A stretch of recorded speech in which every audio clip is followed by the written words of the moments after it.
Suspicion and glaring publicity had gotten to her.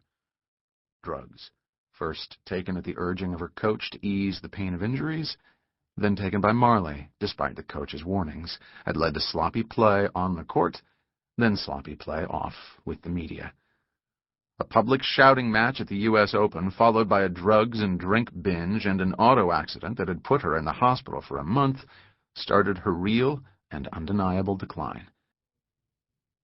Burned out, she retired early and used some of her winnings to buy a luxury condo on the Key, complete with private boat dock and her own cabin cruiser. Marley still needed income, and because of her pretty face and long red hair worn in her trademark braid, she was in demand as a television sports commentator and commercial pitchwoman. But if the public found out about her romantic life, she would lose many of her endorsement contracts. It didn't seem to hurt her popularity that she'd once been into drugs. She'd been through a very public rehab, even told Barbara Walters how sorry she was. But if word got out that the pristine Barbie doll of tennis was a lesbian, and an unrepentant one, it would destroy the image that was worth big money to her. Sue argued that Marley was simply acting paranoid. They were, after all, in the 21st century. But Marley wouldn't budge, quoting her agent's figures on how much other women's sports celebs had lost in dollars when they came out of the closet. So, Sue sneaked. Once on the grounds of Bay Vista, she walked along the powdery white sand beach. There was no one in sight other than a couple strolling along the mystical border of the glittering surf line 100 yards away. They seemed interested only in each other, but Sue turned her face away anyway as she crossed a narrow expanse of closely mown grass, then walked along a crushed shell path toward the rear of Marley's building. Careful not to brush against any of the aluminum-framed loungers that might scrape metal on concrete, she skirted the swimming pool, then approached the sliding glass doors to the ground-floor condo. The drapes were open, and Sue stood for a moment looking in at the luxurious interior with its plank floors and thick area rugs, cream-colored walls, and soft beige leather furniture. On the wall behind the sofa was a grouping of museum-quality oil paintings, all still lifes of fruit or flowers. It was an expensive world, so unlike Sue's, and one that Marley allowed her to share. Nothing in the room suggested its occupant had ever played tennis. The sliding door was unlocked, as Sue knew it would be. That was part of the arrangement. The soft rumble of the door sliding in its track was barely audible over the collective shrill scream of the cicadas. It was much cooler inside the condo. As soon as Sue slid the door shut to keep the conditioned air in and the mosquitoes out, she spotted Marley where she'd fallen asleep in the leather recliner. Her head was canted back and her braid was undone, allowing her long red hair to fan out gracefully on the chair back. She looked so beautiful, doll-like and peaceful. What were her dreams, Sue wondered. She approached the chair softly so she wouldn't awaken her, then reached out gently to touch her lover's shoulder. Her hand came away wet, crusted scarlet. Stunned, Sue ran her fingers over Marley's pale face, her mind still unable to compute what was going on here. Was Marley drugged? Asleep? Unconscious? Still rejecting the dark and terrible fact before her, she gently cupped Marley's cool, lovely face in her hands and slowly lifted her head.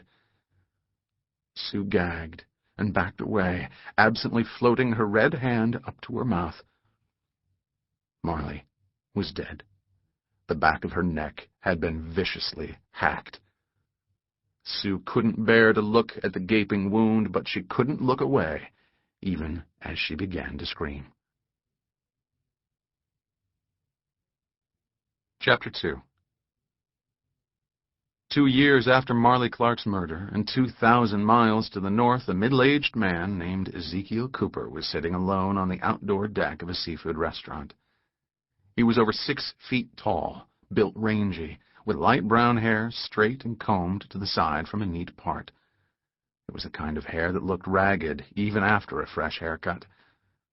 His lunch companion had been called away, but he didn't mind. These days he ate most of his meals alone, and he'd gone to like it. When Coop, as his friends called him, even his enemies didn't call him Ezekiel, didn't have to converse, he could concentrate on the simple pleasures of the meal. At this stage of his life, he no longer let the simple pleasures slip away. Like the sun on his face, still warm even though it was mid-October, and the breeze bringing him the salt tang of the nearby ocean and the yelps and cries of gulls. The restaurant's deck overlooked Shell Bank Basin, with a clear view of Grassy Bay and a marina lined with pleasure boats. This was Howard Beach, way down in Queens. You couldn't even see the skyscrapers of Manhattan from here. Only the roar of an airliner descending toward nearby Kennedy Airport broke the peaceful mood. The restaurant, Seconds, belonged to Coop's friend Arthur Billard. They'd met at the police academy more than a quarter-century ago and stayed friends as they made the long, hard climb to lieutenant. Unlike Coop, Billard was still active in the NYPD, but that hadn't kept him from buying this restaurant. He was always starting small businesses, Coop recalled. Seconds seemed to be doing better than most of them had. Every table on the deck was occupied, and there were plenty of customers inside, too. The staff was bustling. In fact, Billard had been called into the kitchen for a minute when they sat down, and that had been half an hour ago. Billard came through the swinging doors, mopping his brow. His broad face was flushed from the heat of the kitchen. He was a man of medium height, bald, and so wide in the middle that he didn't even try to button his suit coats anymore. He and Coop were the same age, 48, and over the years Coop had watched Billard's hairline recede and his stomach expand, both at a faster rate than was the case with Coop himself. Coop had taken a secret satisfaction in that, congratulated himself on aging well. Funny to think of that now. Few things were surer than that his old friend would outlive him. "Sorry, Coop," Billard said as he settled heavily into his chair across the table. "Problems with the steam table." "That's okay." Billard gestured at Coop's bowl of Manhattan clam chowder, which was still mostly full. "I told you not to wait for me." "I didn't. I'm just taking it slow." "Something wrong with it?" Billard was already turning in his chair, looking for their waiter. "Geez, it must be cold by now. I'll get you. Art, relax. It's fine." Billard turned to face him, squinting in the bright sunlight. He hesitated, then said, Nothing wrong with your appetite, I hope? You're feeling okay?" "My appetite's fine, too." Coop took a spoonful of soup to prove it. The chowder had a rich tomato flavor, and the clams tasted fresh. "The food's great, Art, really. You have a nice place here. Congratulations." Billard relaxed. The waiter brought him his plate of fried calamari, and he opened his napkin and dug into it. For a while, they ate in silence. Then Billard began again. "We're doing real well here, Coop. I can see. In this neighborhood, if you can keep a restaurant going through the first couple of years, build up a regular clientele, you're set. Place will do a steady business for decades. Then I hope your luck holds." "I don't want to trust the luck, you know. I'd like to be here all the time, keeping an eye on things. But I got to put in 2 more years in the job to get full pension. Can't quit now. I'm being pulled 2 ways here." Billard hesitated. "I hope maybe you can help me out."